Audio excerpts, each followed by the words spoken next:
Just as Nicholas Copernicus introduced the heliocentric model, another stunning revision of our understanding of the cosmos could emerge, sparking a debate known as the crisis of cosmology.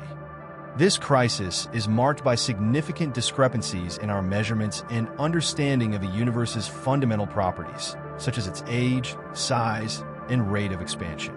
Neil deGrasse Tyson has noted that the discovery of the James Webb Space Telescope (JWST) has put an end to this debate with an image that defies physics. So, what exactly is this crisis? And how does the James Webb Space Telescope contribute to it? Well, contributing to it is a bit of an exaggeration. It's more like a review that has been underway. The crisis refers to a point at which our understanding of the universe is challenged, particularly in terms of its age and size, which are linked by a considerable margin of error. The installation of the James Webb Space Telescope is essential for this purpose. Before this development, we could see only a small distance to the first world.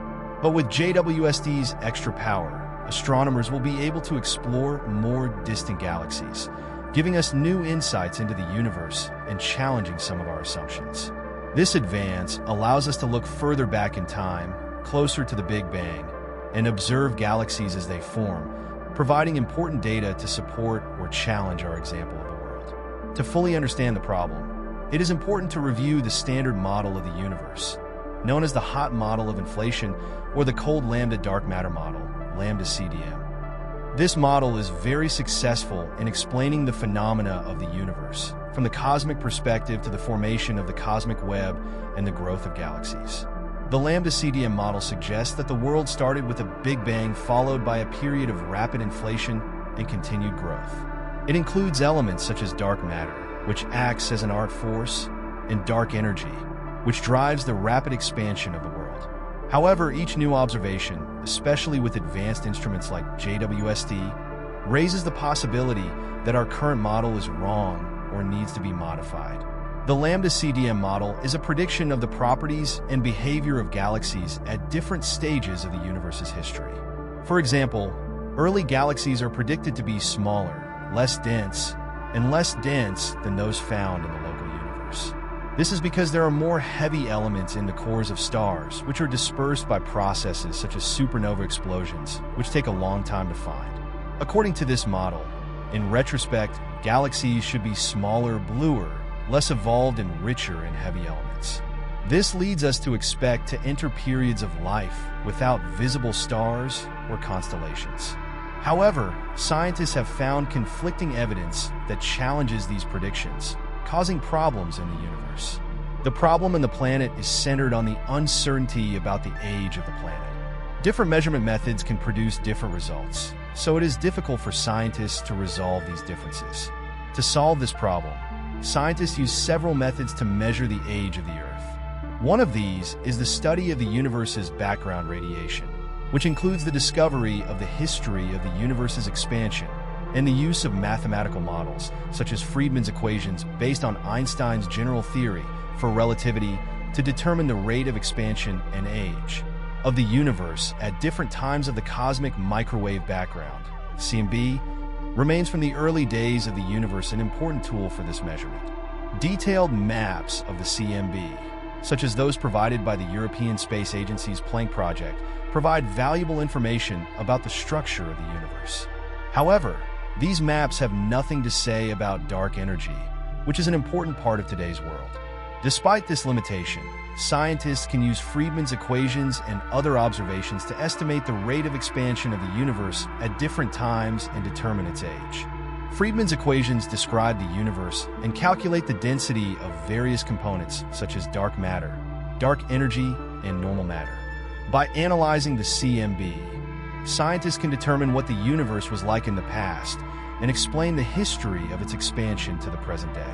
Another way to determine the age of the universe is to observe exploding stars, especially type Ia supernovae.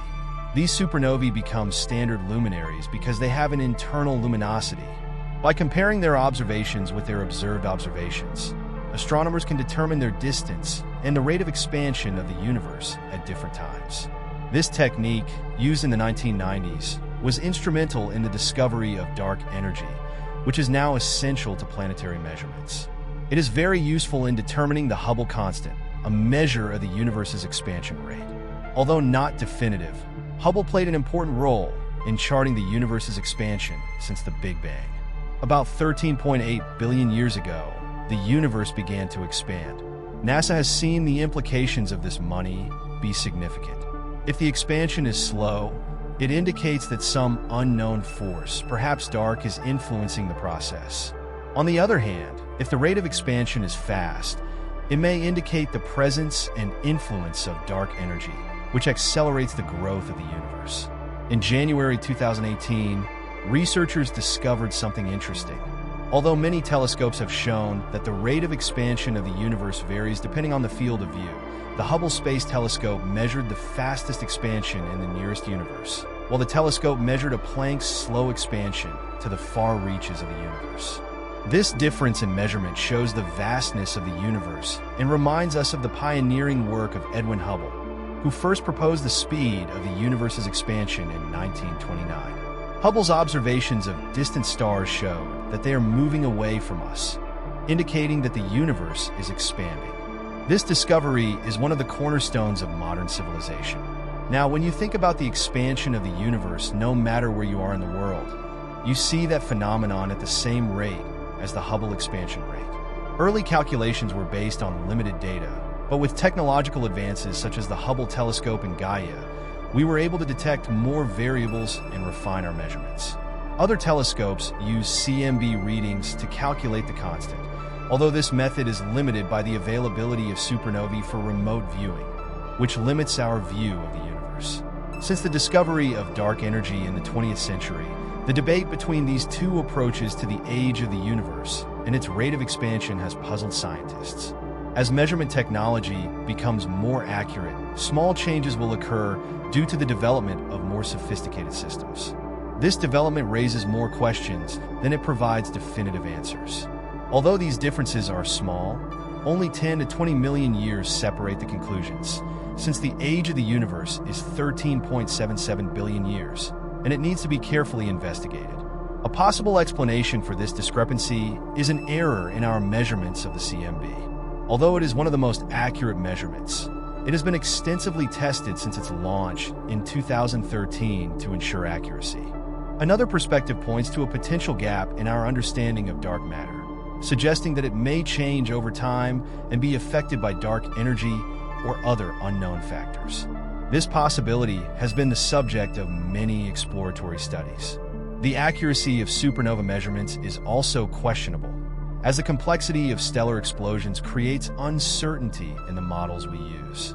Resolving this uncertainty in supernova models will help explain the discrepancy in measurements. This problem in the universe was intensified by the discovery of the James Webb Space Telescope. According to Neil deGrasse Tyson, JWST discovered cosmic objects that challenge our current understanding. This means that our scientific understanding needs to be completely revised, but the problem is that we don't know where to start. To understand the scale of this scientific apocalypse, let's look at the beginning of the world. About 150 million years after the Big Bang, stars, black holes, and star clusters began to form, perhaps 50 to 100 million years later. However, these events should be rare. What we don't know is how galaxies evolved in the later times, the events between 200 and 400 million years after the Big Bang. Recent JWST images show galaxies that are much more distant and therefore older than the standard model of the predicted universe. This difference indicates that our model needs to be completely revised. The revelation that the universe depends on galaxies is new. JWST images show galaxies that formed earlier than current universe models predict, causing problems for the field. This problem affects galaxies with redshift, which is a common measurement in the universe. According to the standard model, hydrogen began to appear about 400,000 years after the Big Bang, when protons and electrons came together, resulting in hydrogen fusion. This reduced the universe to a soup of hydrogen atoms with some helium and the rest of the background. The intense radiation acted on small disturbances in this hydrogen gas and slowly pushed it to form the first stars. Consisting mostly of helium and hydrogen, these early stars underwent nuclear fusion to form heavier elements such as carbon and nitrogen. These elements play an important role in the formation of galaxies by absorbing heat and emitting cooling photons, making it easier for gas to coalesce into galaxies. The process of galaxy formation and evolution is complex and involves many steps, including the merging of smaller structures to form larger structures and the continuous formation of new stars from the interstellar gas. However, JWST has detected galaxies that formed much earlier than predicted by our current models, suggesting that we need to revise our understanding of the early universe.